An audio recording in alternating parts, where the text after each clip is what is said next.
As Written Matter goes forward, the line's complete. They're now set. Ready. Racing, No Apology, sprung the gates well off the inside, but Pooley from deep out jumped very quickly, and so did Mr. Delegator. And going up there is Warm and Fuzzy with Magna Force. Excellent Dream will be beautifully placed, settling down. No Apology drifted back shortly after the break from Speed Dream. Other One Son, 3 deep going down the back. Over on the outside, Watch Me Dance, forced to ease right back there into the field with Written Matter and Solid Azza. Under 1,000 metres to go, and Pooley given more rain by Warwick had waltzed clear. Out to the side they go. It's Pooley. Out 2.5 lengths in front. Warm and Fuzzy. A length Magna Force. A length away Mr. Delegator travelling over on the inside. 3/4 Excellent Dream, who's going a bit keenly there. Midfield just had to steady up. On the rails came No Apology. The favourite Other One Son is back there in the field. Still wide on the course over on the outside of Speed Dream. Over on the inside next of all, Solid Azza. Written Matter is back there, and so's the mare Watch Me Dance as they turn into the straight. Down by the 350, and Pooley leads the way. Quickly gathered up though on the outside by Warm and Fuzzy. Warm and Fuzzy races to the front. 3 lengths away is Other One Son, who's finishing brilliantly down the outside. No Apology, Speed Dream. They're getting runs through inside the last 100. Other One Son, Speed Dream. Other One Son's got his measure. That's a dynamic win.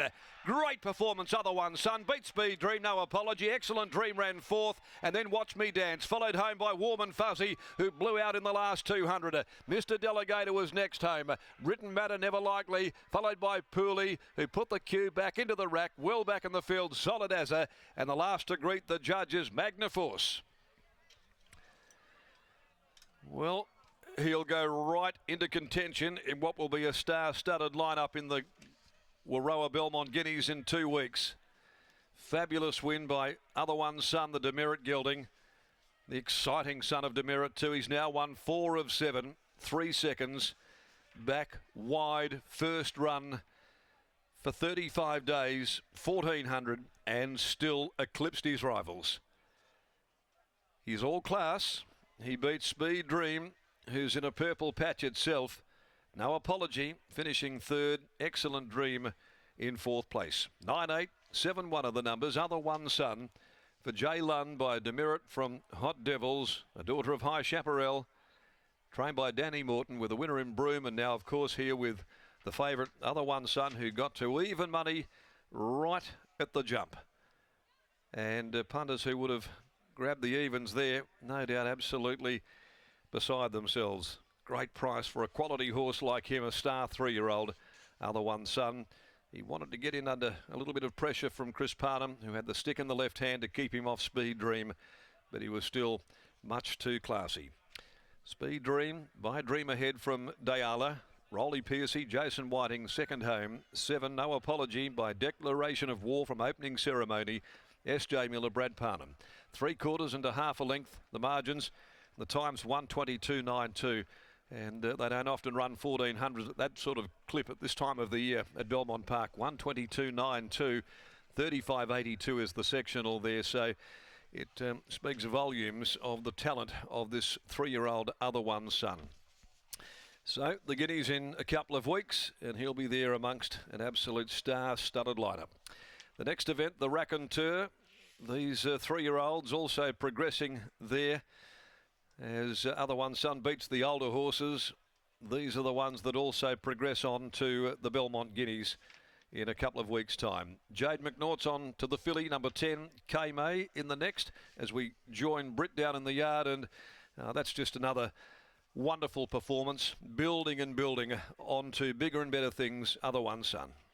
An excellent performance, I must admit. Watching it live, I thought he's going to have to be the real deal here, and that's exactly what he was. Danny Morton joins me now. Danny, what's your assessment of today's run? One where he's still doing things wrong, but just raw ability's getting him there.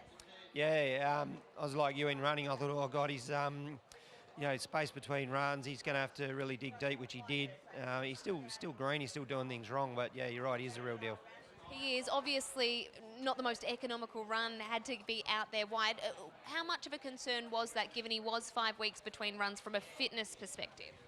Well, we thought we had him pretty near the mark, obviously, but you're still out there doing it pretty tough. That said, the tempo was pretty genuine, so they had to sort of come back to us at some point, whether or not he was going to be good enough to get over him, which he was. You know, luckily at top of the straight, I still thought, God, you know, he's got a bit of work to do, but luckily enough, he got it done. You spoke to us pre-race about the decision to go to this event instead of the next race, the Raconteur Stakes. He's a West B Platinum horse. It almost makes it a bit of a no-brainer in some ways, doesn't it? Well, I did come into the thought process. You know, we weighed up the races and figured this might be the easier of the options, and with the West Speed bonus, there's not a lot, you know, prize money-wise, there's not a lot between the two races. So, yeah, it worked. Worked this time. Doesn't always. How do you think he measures up in a Guineas in 2 weeks' time? 1400's as short as he wants to go, I'm pretty sure. So, no, I'd be really looking forward to the mile. Be watching with great interest in the next then, I'm sure. Absolutely. Well, congratulations on the win. Thank you. There is Danny Morton, trainer of Other One Son. Over to Chris Parnham. So no favours in the run then, and looked like they were really marching along as well. Talk us through your thoughts at the 600. Did you think this horse would be able to produce that sort of finish? No, I didn't. As you say, tempo was quite fast. Caught out on a limb. You know, 9 times out of 10, you know, horses just don't go on with it from there. So it was a really strong win. He looked stronger through the line than what he was travelling at the turn, which you don't often see as well after a run like that. So this horse really does look like the real deal. Yeah, he does. He's 5 weeks between runs, so if anything, he's probably come here slightly underdone. He sat 3 deep, no cover on a pretty fast tempo and run away from him. So, you know, he's pretty exciting. Today's worked out all right for you. You've dodged the Raconteur with this horse, and now you're aboard Rockanori in the next. You said earlier, really looking forward to that ride. Confident he'll be hard to beat? Yeah, for sure. It is a really strong race, as everyone keeps saying, and he'll run well. He's drawn good, but, you know, full respect to a few other runners in the race. Best of luck. Thanks. There is Chris Parnham after the victory of Other One Son, and what a victory it was as well. Speed Dream in there for second, No Apology third, 9, 8, 7 and 1. Your numbers from race 7 here at Belmont, with the feature of the day coming up next. It is the Raconteur Stakes.